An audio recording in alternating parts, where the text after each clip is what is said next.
Break के बाद एक बार फिर से आपका स्वागत है हमारे इस खास कार्यक्रम वास्तु ज्योतिष सागर में। और आपकी समस्याओं का समाधान करने के लिए हमारे साथ स्टूडियो में अभी भी मौजूद हैं सुप्रसिद्ध ज्योतिष विशेषज्ञ संजय जैन जी। सर, अगला मेल ले लेते हैं। अगला जो मेल हमारे पास आया है वो है राजकुमार तनेजा जी के यहाँ से। इन्होंने जो अपनी जन्म तिथि भेजी है वो है 25 मार्च 1973। उम्र है इनका 48 साल और जन्म का समय सुबह के 3 बजे। दिल्ली से मेल करते हैं। ये कहते हैं कि खूब धन कमाते हैं, खर्च भी नहीं करते हैं, मतलब कंजूसी भी खूब करते हैं, फिर भी धन जमा नहीं हो रहा है। क्या कारण है? ये कहते हैं कि इनका जो बिजनेस है वो प्रॉपर्टी का है। राजकुमार जी, जैसा कि मैं आपके पत्र में देख रहा हूँ, आपका चंद्रमा की पोजीशन बहुत अच्छी है। लिहाजा आप धन तो खूब कमाते हैं, उसको खर्च नहीं करते। ये भी एक अपने आप में एक कमी है। परिवार के भाग्य से आपको मिलने वाला धन जो आप खूब कमा रहे हैं और परिवार पर खर्च नहीं कर रहे हैं, यानी कि आप कंजूस हैं, ये भी अपने आप में आपको धन की प्राप्ति में कमी पैदा करेगा और बरकत भी नहीं होने देगा। लिहाजा मैं आपसे निवेदन करूंगा कि जब भी कभी आप कोई खर्चा घर का परिवार का होता है और वो आप समझते हैं कि जेन्युइन खर्चा है और आपको उसकी रिक्वायरमेंट है और आप कर सकते हैं, तो आप वो जरूर कीजिए। क्योंकि जो आपने प्राप्त किया है, जो आपको प्रॉपर्टी के काम में आपने धन कमा रहे हैं, वो आप अकेले नहीं कमा रहे, आप अपने पूरे परिवार के भाग्य से कमा रहे हैं, उनके लिए कमा रहे हैं, और वहाँ आप उसको खर्च करना नहीं चाहते, तो लिहाजा आपकी बरकत कम होगी। ऊपर वाले ने जो पैसा देना है उसने सोच लिया कि भाई आपको देना इतना है, उसके बाद खर्च आपने नहीं करना है, तो वो उतना ही आपके पास रहेगा, उससे ज़्यादा नहीं होगा। ये चीज़ इस मामले में इनकी पत्री में दिखाई देती है। जी बिल्कुल, आपने जो जवाब दिया, आपने कहा कि इन्हें अपने घर पे खर्च करना चाहिए तो इनका धन बढ़ेगा। अभी तो ये बचत कर रहे थे, अब ये खर्च करेंगे तब तो खर्च तो और बढ़ जाएगा, फिर बचत कैसे होगा सर? बहुत बढ़िया क्वेश्चन पूछा है रंजीत जी आपने। जी ऐसा है, किस्मत इनके खुद की काम नहीं कर रही है, पूरे परिवार के साथ में है। पूरे परिवार की किस्मत साथ में है, परिवार के ऊपर ये खर्च करना चाहते नहीं है। जी इनकी प्रवृत्ति ये है कि जी मैं सिर्फ अपने जेब में पैसे रखूं, 1000 कमाए तो, 5000 कमाए तो, 10,000 कमाए तो लिहाजा इसके अंदर जो परिवार का योगदान है, उनकी जो किस्मत का योगदान है, वो रुक जाता है। जी दूसरी चीज़ एक और है, अगर इनकी किस्मत में ये लिखा है कि इनकी जेब में 50,000 रुपये रहने हैं या 20,000 रुपये रहने हैं, या इनका बैंक बैलेंस 1 लाख रुपये रहना है, इन्होंने खर्चा करना बंद कर दिया बिल्कुल, तो वो 1.25 लाख नहीं होगा। आप उसमें खर्च कीजिए, खूब खर्च कीजिए। बाकी ऐसा भी नहीं कह रहा है मैं कि दान कर दीजिए। जो आवश्यकता हैं घर की, जो घर में ज़रूरतें हैं, वो आप उन पर खर्च कीजिए। जब आप उन पर खर्च करेंगे तो आपकी, क्योंकि आपके योग बना हुआ है कि आपके बैंक में 1 लाख रुपये रहने हैं, जी तो 1 ही लाख रहने हैं। जी, यानी खर्च करने पर भी वो अलग एक ही सोर्सेज से पैसे आएंगे। पैसे आएंगे, वो 1 ही लाख फिर रह जाएंगे, फिर आप खर्च करोगे फिर और आ जाएंगे। जी तो इस तरीके से ये है कि आपकी जो पत्रियां हैं या जो आपकी किस्मत है वो ये होती है कि आपको आज 10,000 रुपये, 5,000 रुपये आपकी जेब में रह करेंगे, जी तो उतने ही रहेंगे। आप खर्च करोगे तो भी उतने रहेंगे, नहीं करोगे तो भी उतने रहेंगे। जी तो लिहाजा आपको खूब खर्च करना चाहिए। को खर्च, और इनकी किस्मत कह रही है, चंद्रमा इनके 12वें घर में बिलोंग्स कर रहा है, तो उससे संबंध ये है कि खर्चा नहीं करेंगे तो फिर आमदनी भी नहीं हो जाएगी। ठीक है, नहीं है तो खुद हम खाने, जी, फिर ये परेशान होंगे, मेरी आमदनी नहीं हो रही है, यानी खर्चे बढ़ेंगे तो आमदनी भी बढ़ेगी। बढ़ेगी। ये इसीलिए मैं बोल रहा हूँ। जी तो इसीलिए आपको मैं ये कहता हूँ कि इनकी पत्री में पर्टिकुलरली इस तरीके का योग बना हुआ है कि खूब खर्च करो, खूब कमाओ, परिवार में खूब खर्च करो, अपने में खूब खर्च करो, किसी चीज़ में कंजूसी मत करो। जी ये चीज़ बिल्कुल।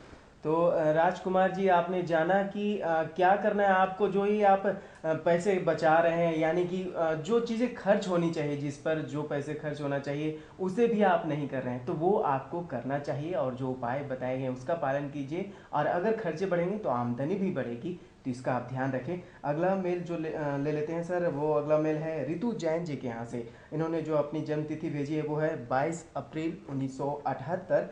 और ये कहती हैं कि रोज़ सुबह मंदिर जाती हैं, 4 माला करती हैं, 2 घंटे पूजा पाठ करती हैं, फिर भी घर में शांति नहीं है, पति से नहीं बनती, कोई उपाय बताइए। ऋतु जी, जैसे कि आपने लिखा है कि आप 4 माला रोज मंदिर में करती हैं, 2 घंटे मंदिर में समय भी व्यतीत करती हैं, और मैं कहता हूँ केवल आपको करना क्या है, इस पत्री में आपकी बहुत अच्छी पत्री है, घर में थोड़ा कलेश है, वो भी उसका भी कारण बता देता हूँ। इसमें आपको करना क्या है, मंदिर में केवल आप जा करके दर्शन करके आइए। जो भी दर्शन करने हैं दर्शन करके आइए, चाहे 5 मिनट में हो जाए चाहे 2 मिनट में हो जाए।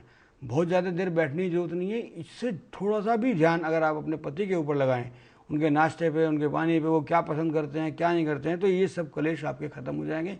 हमारा ये कहना है कि मंदिर जाना जरूर चाहिए, दर्शन जरूर करने चाहिए। बाकी उसके पीछे ऐसा नहीं कि बस वहीं बैठे रहो और 4 घंटे या 2 घंटे या आधा घंटा इतना टाइम लगाओ, ऐसी कोई आवश्यकता नहीं है। आपकी पत्नी बहुत अच्छी है और आपके ये करके देखिए, इससे आपको निश्चित परिवर्तन मिलेगा। जी बिल्कुल, यानी कहीं ना कहीं जो हम कहते हैं कि खूब पूजा पाठ करें, भगवान प्रसन्न होंगे, यानी भगवान की पूजा के साथ साथ घर वालों का भी ध्यान रखें, तभी शांति जितने बनेगी। प्रेम से भगवान को भोग लगाते हैं, जी अगर उसके आधे प्रेम से जी ये अपने पति को चाय नाश्ता करा दें तो जीवन में झगड़ा ही नहीं होगा। जी ये बिल्कुल। प्रैक्टिकल बात बता रहा हूँ मैं। जी। रंजीत जी, आप जब कभी किसी को भी परिवार में अगर ये चीज़ देखोगे तो ये निश्चित रूप से मिलेगा कि जिन लोगों के यहाँ बहुत ज़्यादा धर्म कर्म होता है, बहुत ज़्यादा मंदिरों में बैठे रहते हैं, अति हर चीज़ की बुरी है। जी पानी है, थोड़ा होगा तो बहुत अच्छा लगेगा। आपको कह दूँ 2 गिलास पानी पी लो तो आप नहीं पी पाओगे, और 1 गिलास साथ में रख दूँ तो बिल्कुल भी नहीं पी पाओगे। जी तो लिहाजा अति हर चीज़ की बुरी है। थोड़ा थोड़ा कीजिए, आनंद लीजिए।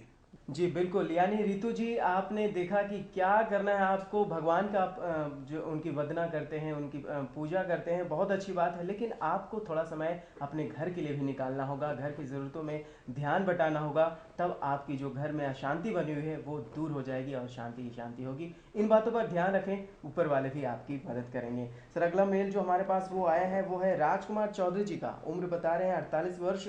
इनका कहना है कि घर में 17 सीढ़ियाँ हैं, क्या ये गलत है? अगर गलत है तो क्या उपाय हो सकता है? राजकुमार जी, जैसा कि आपने को किसी ने बताया है कि 17 सीढ़ियाँ हैं वो गलत हैं, ठीक है, मुझे मालूम है गलत है। और वास्तुविदों के अनुसार ये बात सही भी है कि 17 सीढ़ियाँ नहीं होनी चाहिए। इसके लिए आपको कोई तोड़ फोड़ की ज़रूरत नहीं है, कुछ भी करने की ज़रूरत नहीं है। केवल एक पायदान आप नीचे वाली सीढ़ी के बराबर में रख दीजिए और एक पायदान आप ऊपर वाली सीढ़ी के बाद में रख दीजिए। इतना करने से इसकी जो काउंटिंग है वो 18 या 19 हो जाएगी। अगर एक आध पायदान हट भी गया आपका गलती से तो भी आपके 18 या 19 आपकी सीढ़ियाँ हो जाएंगी और ये समस्या आपकी हल हो जाएगी। कोई तोड़फोड़ की ज़रूरत नहीं है, क्योंकि हमारा पहले ही एक सिद्धांत है कि हम लोग तोड़फोड़ के विरोध में हैं। हम नहीं चाहते कि इतनी मेहनत से बनाया गया मकान, जो एक भगवान की बहुत बड़ा आशीर्वाद होता है कि किसी को मकान नसीब हो, उसके बाद उसमें हम तोड़फोड़ करें, ये हम बिल्कुल भी नहीं चाहते हैं। हम यही इसी के छोटे छोटे से उपाय बताते हैं आपको कि आप ये कीजिए। इससे 18 या 19 अगर पैड़ियाँ होती हैं तो वो दोष मुक्त होती हैं, उसमें कोई दोष नहीं होता है। तो एक सिंपल सा उपाय, 50 रुपये का 100 रुपये का आपका पायदान आएगा, वो आप लगाइए और आनंद लीजिए। तो आप भी अगर एक सहज और सरल सा उपाय चाहते हैं तो फिर आपके टीवी स्क्रीन पर फ्लैश हो रहे हैं संजय जैन जी के नंबर्स, आप इन पर कांटेक्ट करके अपनी समस्याओं का सरल सा उपाय प्राप्त कर सकते हैं। आपको ज़्यादा मेहनत, परिश्रम या तोड़ फोड़ करने की ज़रूरत नहीं है। और अगर कोई उपाय आपको बताए गए हैं और वो आपको सूट नहीं कर रहा है, आप फिर से कॉल कर सकते हैं, उसका सब्स्टिट्यूट आपको मिल सकता है। यानी आपने सिर्फ कॉल करनी है। समय की अगर कमी है, फ़ोन पर ही आप बात कर सकते हैं। अगर आप चाहते हैं कि अपने घर का नक्शा सर को दिखाएं और उससे संबंधित वास्तु की जो समस्या है उसे हल करें, तो आप कांटेक्ट करके वो भी कर सकते हैं। आज के लिए वास्तु ज्योतिष सागर कार्यक्रम इतना ही। अगले अंक में हम फिर हाजिर होंगे आपकी समस्याओं का समाधान लेकर। तब तक के लिए हमें दीजिए अनुमति। नमस्कार। नमस्कार।